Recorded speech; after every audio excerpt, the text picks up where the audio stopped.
everyone, it's almost Halloween and that means Halloween tutorials, and here is a simple zombie look that I decided to do. In Australia we don't really celebrate Halloween that much, but I know in the States it's a huge thing, and when I went to a zombie party this year I really struggled to find a really simple tutorial that you can do at home really easily.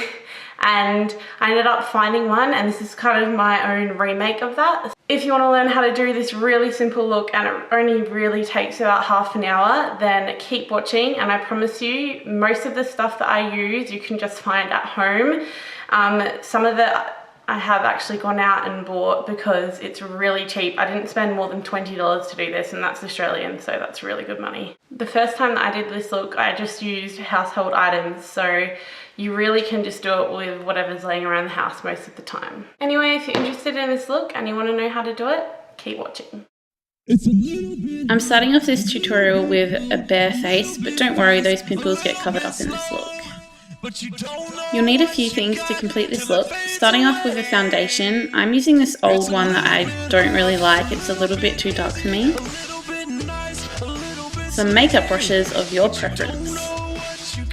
Green, purple, red and black eyeshadows. I love Sugar Pill, but you can use any cheap eyeshadows as well. Some tissues or some toilet paper separated into one ply. Some white and some green face paint. Fake blood. Liquid latex or non-toxic craft glue. A makeup sponge, I'm using a beauty blender. And a cheap brush you have no attachment to. Going in with your liquid latex and brush, you're wanting to make a sort of scab-like scar on your face with a thin layer. It's a little bit hard, a little bit easy. Once you've got a shape you like, take a ply of toilet paper or tissue and place it onto your face, pressing down firmly. It's a little bit sexy, a little bit scary, a little bit smooth. Once that's on, you want to pull apart the paper that isn't stuck to your face with the latex. It doesn't matter if it's rough, it kind of adds to the appeal. A little bit hot, a little bit it is, but a little bit not, a little bit sun. Now that's done, apply another layer of the latex, making sure you get all around the edges. You don't have to wait for it to dry to do this step. A little bit fast, a little bit slow. We want to do another layer of the tissue, but instead of placing it over the whole scar we've made like last time, we want to separate it into rough strips and place it around the scab. And the reason for this is because we're going to be cutting through the latex later, and it will be a lot easier without having to go through layers of tissue as well.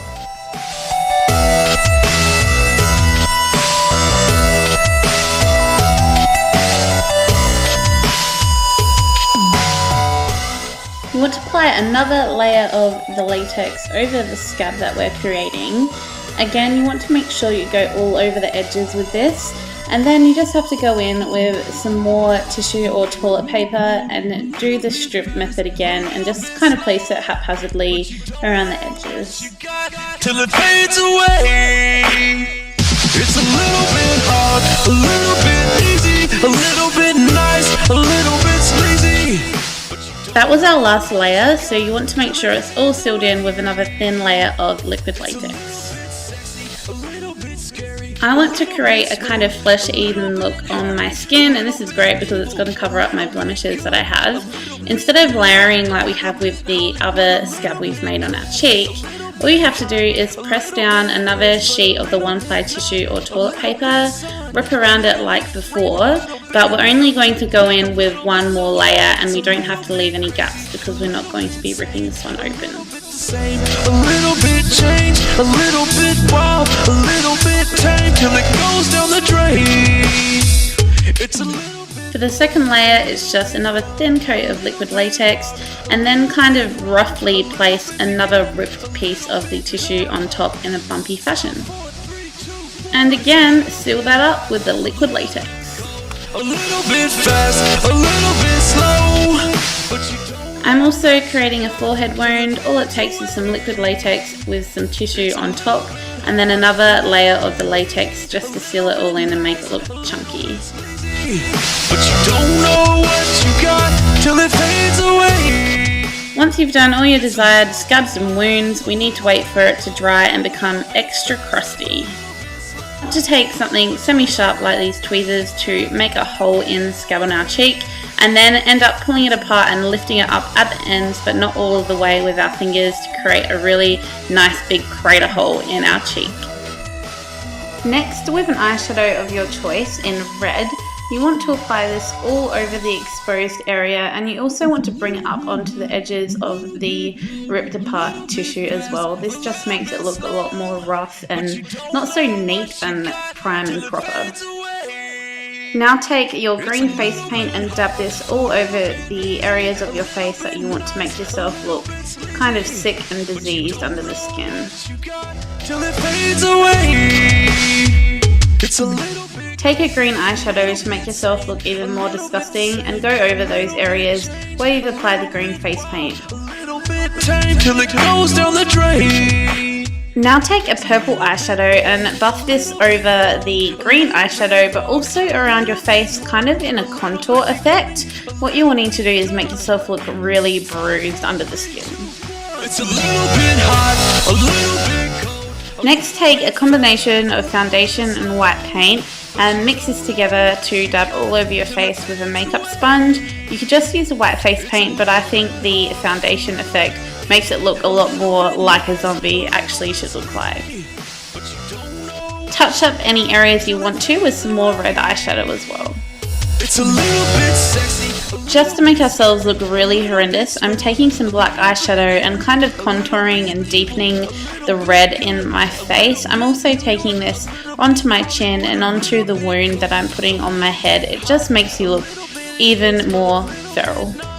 To give yourself that atrociously hungry, never been asleep look, you want to take a mixture of some dark blue eyeshadows to just layer under your eyes with a fluffy brush, and then go over it with a purple eyeshadow, the same one that you use to contour your face to give you really huge bags. It's a little bit hard, a little bit easy, a little bit... Using the same brush, add some red eyeshadow to the inner corners of your eyes. Instead of waking you up, this just makes them look infected.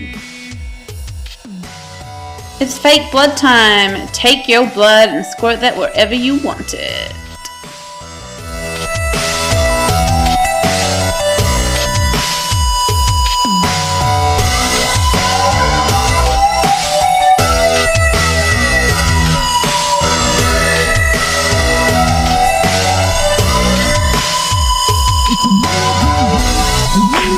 A little bit fast, a little bit slow, but you don't know what you got till it fades away. It's a little bit hard, a little bit easy, a little bit nice, a little... The brand of fake blood I used was a little bit thicker than usual, so I just took that brush from earlier and used it to even out the fake blood a bit. A little bit scary, a little bit smooth, a little bit hairy. Last of all, take down your hair and reveal the inner zombie inside of you. A